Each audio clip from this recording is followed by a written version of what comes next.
चलिए, हेलो बच्चों, good morning, good afternoon, good evening and good night. आपके लिए आपके समय के अनुसार। क्लियर? तो ना देखें, इसके पीछे की क्लास ऑप्टिक्स में हम लोग जिक्र किए थे refraction through prism. Refraction through prism, इसमें हम लोगों ने देखा था कि प्रिज्म क्या है, प्रिज्म क्या है और कौन से छोटे छोटे टर्म्स हम लोग यूज़ करते हैं। Refracting faces, refracting angle, prism angle, clear, refracting as.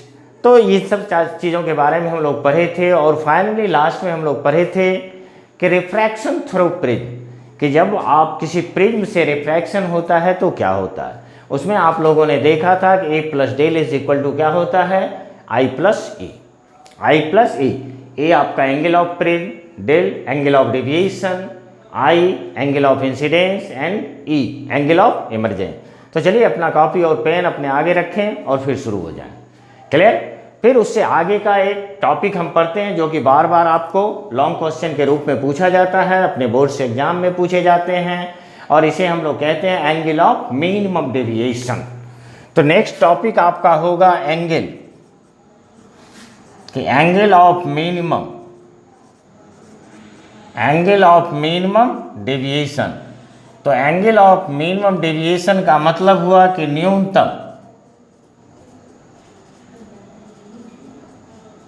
न्यूनतम विचलन का कोण, न्यूनतम विचलन का कोण, और इसे हम डेल्टा एम से डिनोट करते हैं, इसे डेल्टा एम से डिनोट करते हैं। क्लियर? तो इसका मतलब है कि एकदम मिनिमम वैल्यू कब होती है। तो ये कहता है कि जब हम एंगल ऑफ इंसिडेंस को बढ़ाते हैं, एंगल ऑफ इंसिडेंस को बढ़ाते हैं तो एंगल ऑफ डेविएशन डिक्रीज करता है, और फिर बढ़ाते हैं तो फिर डिक्रीज करेगा। लेकिन एक सर्टेन मिनिमम वैल्यू आने के बाद जो ही हम एंगल ऑफ इंसिडेंस को बढ़ाते हैं, कि जैसे आप देखें यहाँ से कि इस तरीके से हम बात कर रहे हैं, तो ये आपका एंगल ऑफ इंसिडेंस है और ये आपका एंगल ऑफ डेविएशन है, एंगल ऑफ डेविएशन है। क्लियर? फिनिश? तो ज्यों कहता है कि ज्यों हम एंगल ऑफ इंसिडेंस को बढ़ाते हैं तो डेविएशन क्या होता है, तो डेविएशन आपका घटते जाता है। तो इस तरीके से ये घटता है, और एक सर्टेन मिनिमम वैल्यू आने के बाद, जैसे आप यहाँ पर देखें तो ये आपका एक मिनिमम वैल्यू आती है, और इस मिनिमम वैल्यू पर आकर फिर क्या होता है कि एंगल ऑफ डेविएशन बढ़ने लगता है, एंगल ऑफ डेविएशन बढ़ना शुरू हो जाता है। क्लियर? तो ये इस तरीके से आपका ग्राफ में दिखाते हैं, और इसको एक रूप में और भी पूछा जाता है कि डायरेक्ट क्वेश्चन के रूप में आपको रहेगा कि prove that mu is equal to sine A plus del M by two by क्या हो जाता है, by sine A by two. तो इस तरीके से डायरेक्ट आपको प्रूव करने के लिए एग्जाम में देता है। चलिए आगे बढ़ते हैं और देखते हैं किस तरीके से आपका बढ़ता है। क्लियर? तो ये कहता है कि when the angle of incidence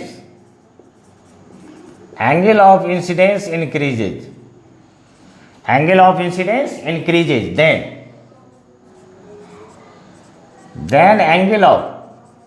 then angle of deviation, तो एंगल ऑफ डेविएशन डिक्रीजेज, लेकिन क्या होगा, and after reaching A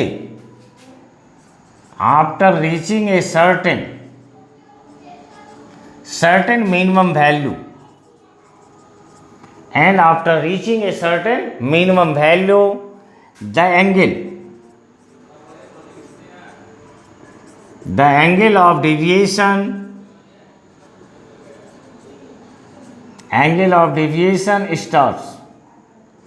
starts increasing. This minimum value of deviation, this minimum value of deviation is called angle of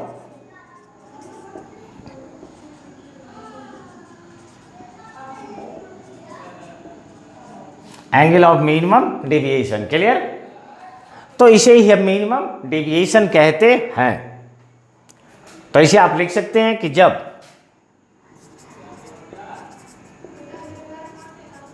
जब आपतन कोण, angle of incidence, कि जब आपतन कोण बढ़ती है तो विचलन कोण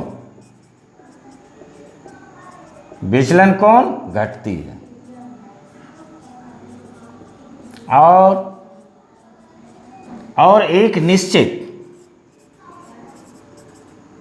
और एक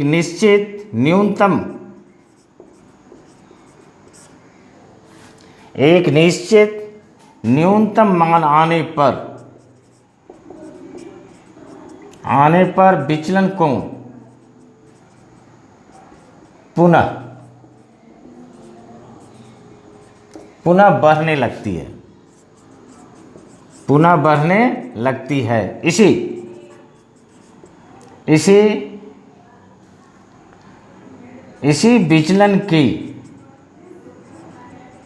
इसी विचलन के न्यूनतम कोण को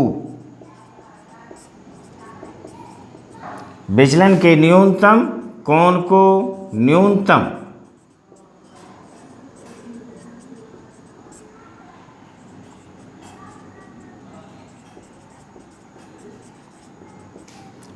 विचलन कोण कहते हैं। क्लियर? तो चलिए पहले यहां तक राइट करें, हम थोड़ा इंक दे रहे हैं।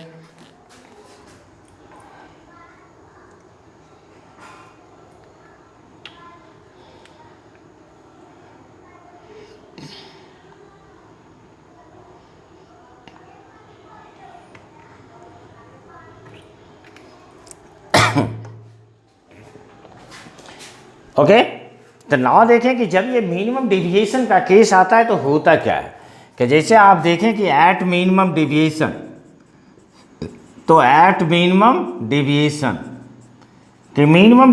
पर क्या होगा। मिनिमम डेविएशन का मतलब न्यूनतम विचलन पर। तो न्यूनतम विचलन पर क्या क्या होता है कि सबसे पहला जो रिफ्रैक्टेड रे है, तो रिफ्रैक्टेड रे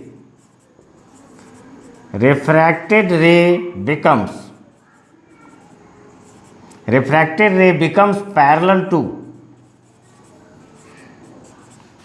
to the base of prism।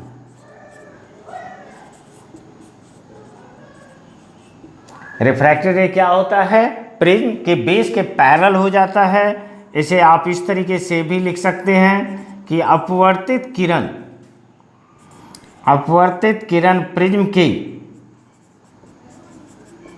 Prism के आधार के समानांतर हो जाता है।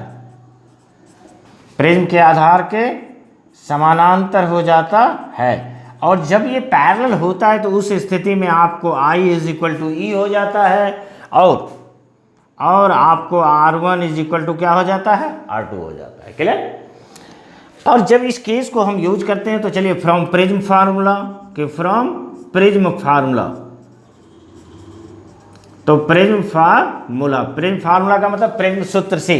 तो प्रिज्म सूत्र में हम लोग क्या क्या पढ़े थे? तो हम लोग पढ़े हैं I + E = क्या होता है? Del + A। जब हम मिनिमम डेविएशन का केस लेंगे तो मिनिमम डेविएशन का केस जब लेते हैं तो I E के बराबर हो जाता है। तो E = क्या हो गया? I। ये आपका बन जाएगा = डेल M + A। इससे हम लोग इसे निकाल लेते हैं 2I। तो 2I बराबर क्या हो गया? तो ये आपका हो गया A + डेल M। और यहाँ से I निकाल लीजिए। तो जब आप I निकालेंगे तो ये आपका निकल जाएगा A + डेल M/2। क्लियर? इस तरीके से हम लोग I का मान निकाल लिए। क्या कोई दिक्कत नहीं है? डायरेक्ट आप देखिए, हमने सबसे पहले क्या कहा कि जब हम एंगल ऑफ इंसिडेंस बढ़ाते हैं तो एंगल ऑफ डेविएशन डिक्रीज होती है। क्लियर? डिक्रीज हो रही है और एक निश्चित न्यूनतम मान आने के बाद वो फिर बढ़ने लगती है। उसी न्यूनतम मान को न्यूनतम विचलन कोण कहते हैं। एक्चुअली होता क्या है कि जिस समय ये केस होता है, मिनिमम डेविएशन का केस होता है, तो उस समय रिफ्रैक्टेड रे कहने का मतलब कौन सा हुआ आपका? जैसे आप देखें यहाँ पर ये प्रिज्म थी, इस तरीके से ये जो रे है, तो ये रे क्या होता है, ये रे रिफ्रैक्टेड रे बेस के पैरेलल हो जाता है, बेस के पैरेलल हो जाता है। और जब ये बेस के पैरेलल होता है तो आई ई के बराबर होता है और R1 R2 के बराबर होता है। तो I plus E is equal to del plus A. जब मिनिमम डेविएशन का केस हम लेंगे तो ई के जगह पर I ले लिए, तो I plus I equal to del M plus A, 2i a plus del M, और I इजकल टू आपको मिल जाता है a plus del M by 2। ना देखें, अभी आपने ये भी पढ़ा था कि R1 प्लस R2 ये इजकल टू कितना होता है a, तो ये दोनों भी तो बराबर हो जाता है। तो चलिए दोनों को हम लोग मान लेते हैं R। तो जब आप दोनों को R मान लेंगे तो ये हो गया a, और फाइनली ये आपको मिल गया 2r इजकल टू a, तो R बराबर भी क्या मिलेगा a by 2, a by 2। Clear, finish. Now Snell's law का यूज करें, तो चलिए from Snell's law. Snell's law का मतलब स्नेल के नियम से। तो स्नेल के नियम से हम लोग जानते हैं म्यू बराबर क्या होता है, ये म्यू बराबर होता है साइन आई, अब आई क्या होता है साइन आर। तो sine I by sine R, और sine I by sine R जब यूज करेंगे तो ये आपका हो जाएगा sine A plus del M by 2 by क्या होगा, तो बाय आपका हो जाता है साइन ए बाई 2। इस तरीके से ये आपका केस प्रूफ हो जाता है, इस तरीके से ये केस प्रूफ हो जाता है। क्लियर। तो चलिए प्लीज इसे राइट करें।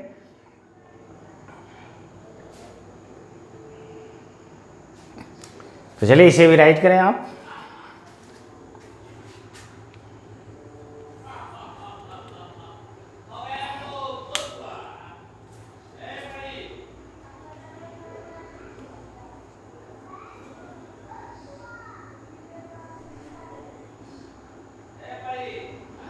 क्लियर, ओके ना। चलिए नेक्स्ट हम लोग टॉपिक देखते हैं। चलिए ये हो गया होगा, रब करें।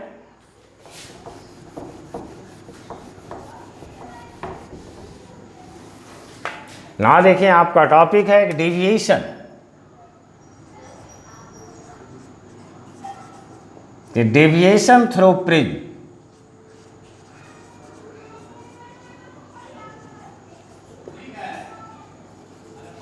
Deviation through prism of small angle. Small angle मतलब छोटे कोण।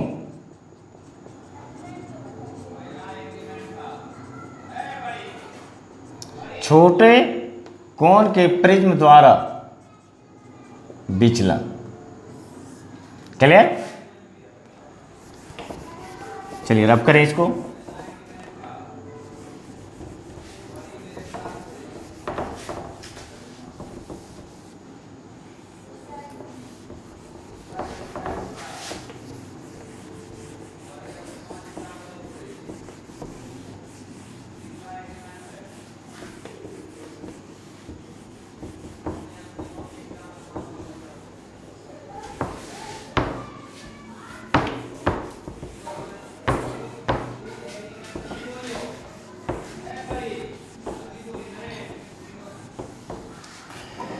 चलिए हो गया।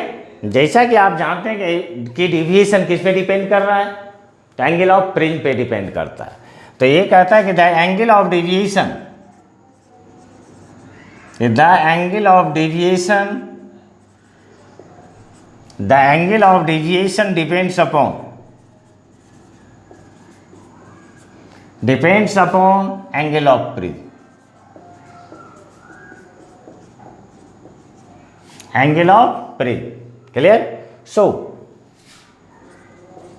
For small angle, for small angle of prism, angle of prism deviation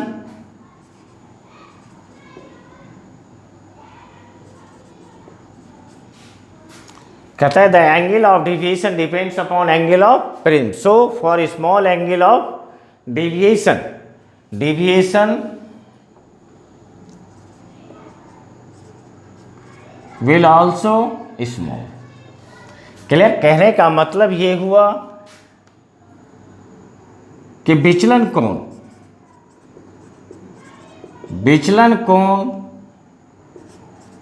prism कोण पर निर्भर करती है,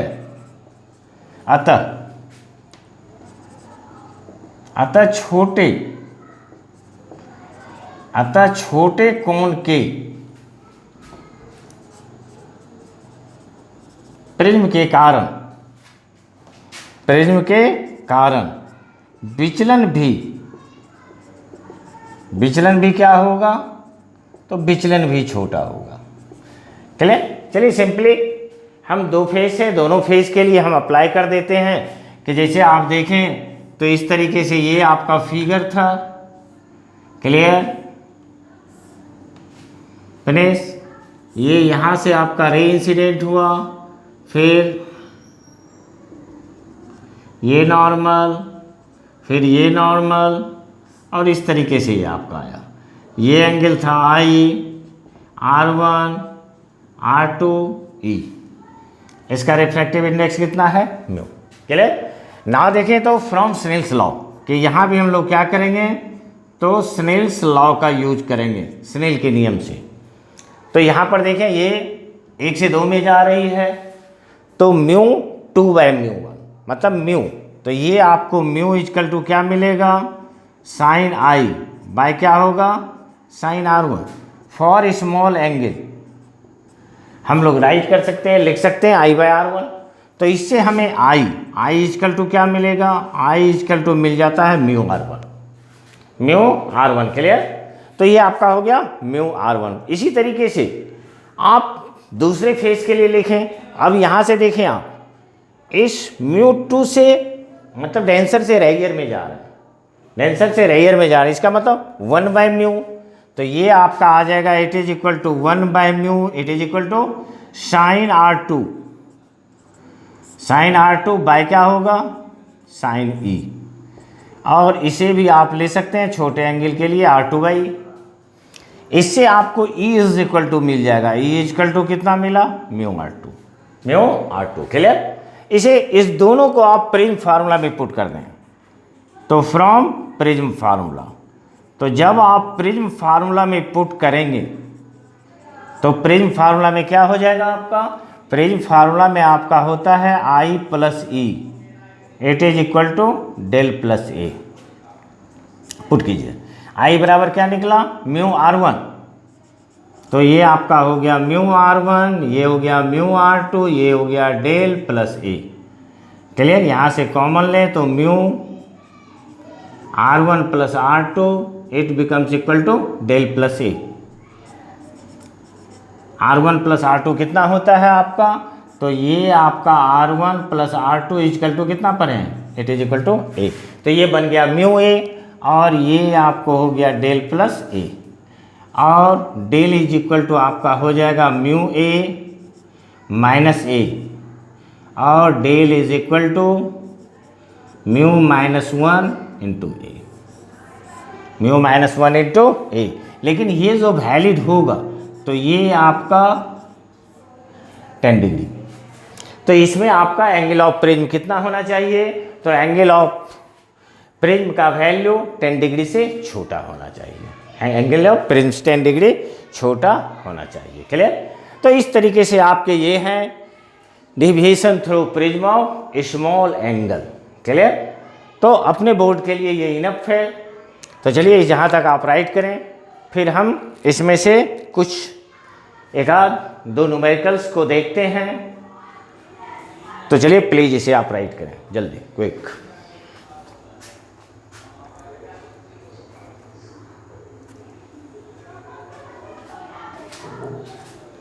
ओके। तो चलिए रब करते हैं, मिटाते हैं।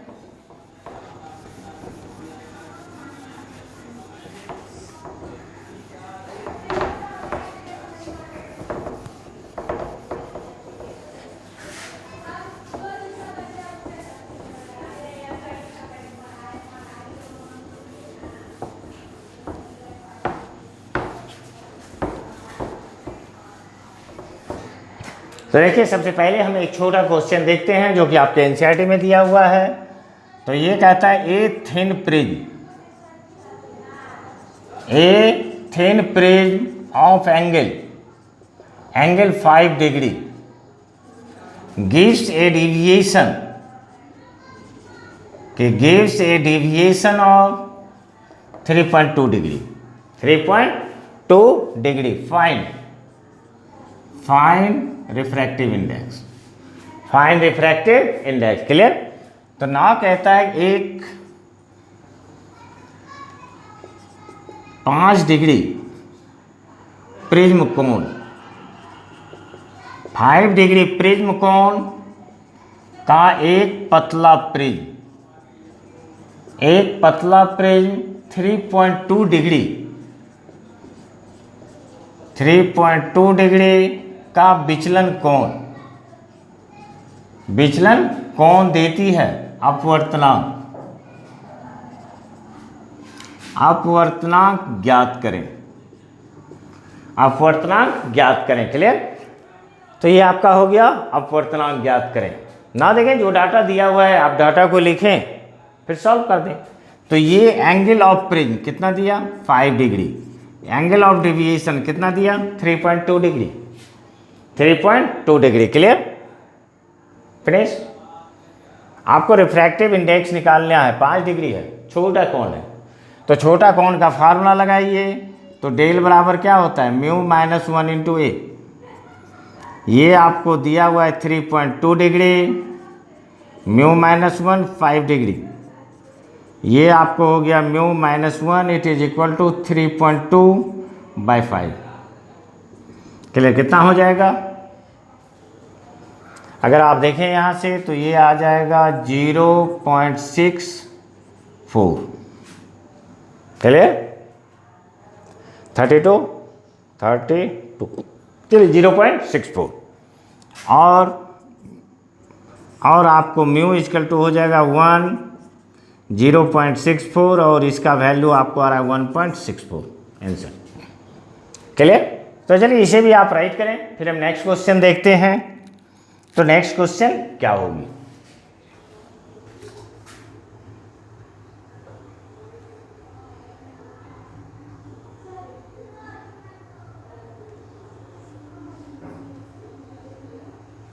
क्लियर। नाउ देखिए नेक्स्ट क्वेश्चन, ये भी आपका एनसीईआरटी का ही है।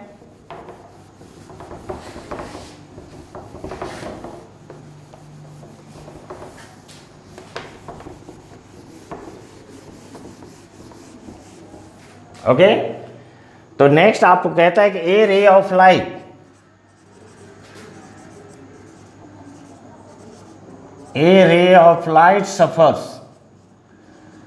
suffers minimum deviation.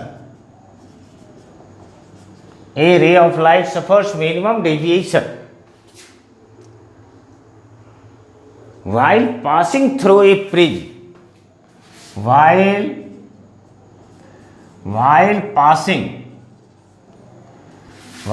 passing through a prism. Passing through a prism of refractive index 1.5 and refracting angle 60 degree and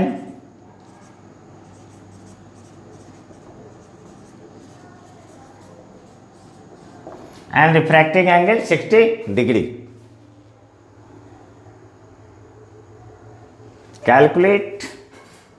Calculate angle of minimum deviation. तो calculate angle of minimum deviation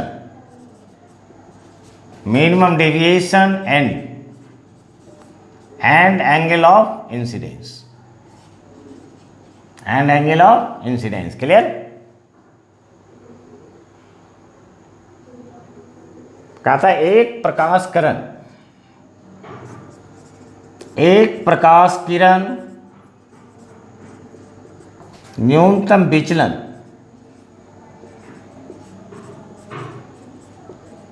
न्यूनतम विचलन को प्राप्त करती है जब वह प्रिज्म से गुजरती है।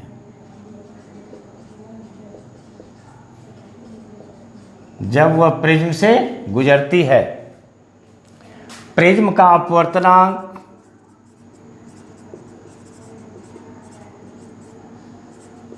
अपवर्तनांक 1.5 और अपवर्तक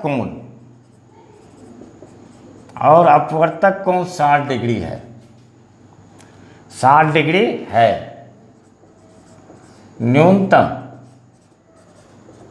न्यूनतम विचलन कोण और आपतन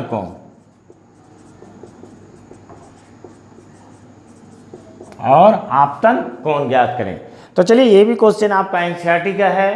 तो चलिए सबसे पहले पर्पर के डाटा लिखते हैं, क्वेश्चन को अच्छी तरीके से पढ़ें, समझें, फिर डाटा लिखें, फिर सॉल्व करें।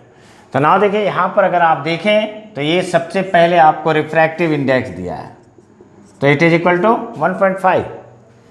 ए भी दिया हुआ है, रिफ्रैक्टिंग एंगल कितना दिया 60 डिग्री। 60 डिग्री आपको निकालना है, तो डेल एम क्या होगा एंड आई क्या होगा। क्लियर? तो डेल एम और आई प्लस। चलिए शुरू करते हैं। तो फार्मूला आप लोग जानते हैं, एंगल ऑफ मिनिमम डेविएशन का फार्मूला क्या होता है, mu is equal to sine A plus del M by 2 by क्या होता है साइन ए बाई 2। चलिए वैल्यू पुट कर दीजिए।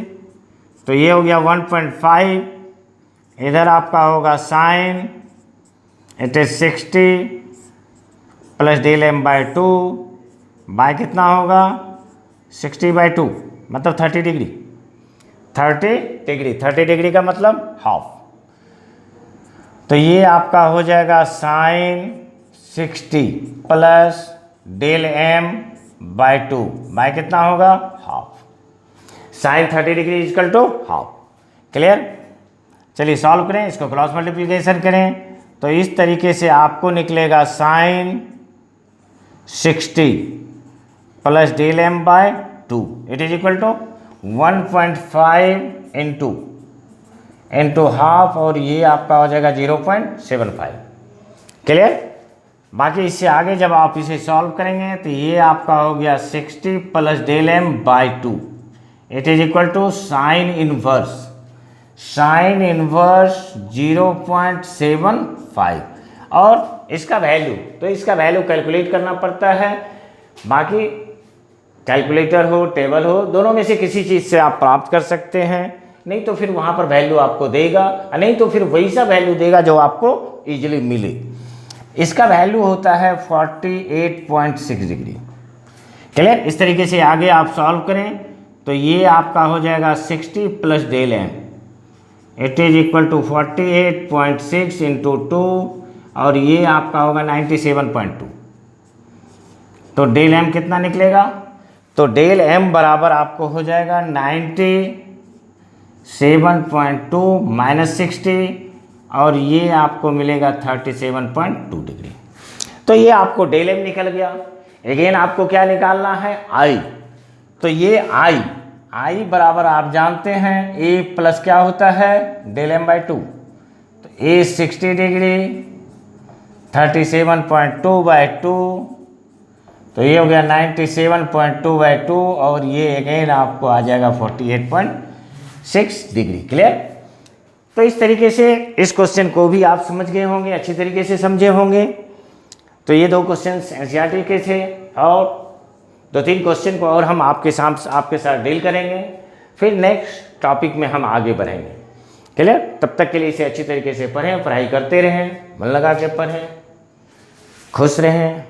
और मैं अगर अपने लिए बात करूं तो अपने लिए हर में बोलते हैं please like share and subscribe, please like share and subscribe. Clear? तो नेक्स्ट टॉपिक में हम फिर आपका इस पे 1-2 क्वेश्चंस को डील करेंगे, और डील करने के बाद आपके सामने हम बहुत इजी और इंटरेस्टिंग टॉपिक लेके आएंगे, डिस्पर्सन, जिसे आप 10th में भी हिंदी के रूप में वर्ण विक्षेपण के रूप में पढ़े हैं। क्लियर? तो फिर वर्ण विक्षेपण के रूप में पढ़ते हैं। क्या होता है कि जब लाइट प्रिज्म से गुजरती है तो वह 7 कलर में टूट जाती है, it is called dispersion of light. Clear? तो फिर उस पर विस्तार से चर्चा करेंगे। तब तक के लिए पढ़ते रहें, खुश रहें, थैंक यू।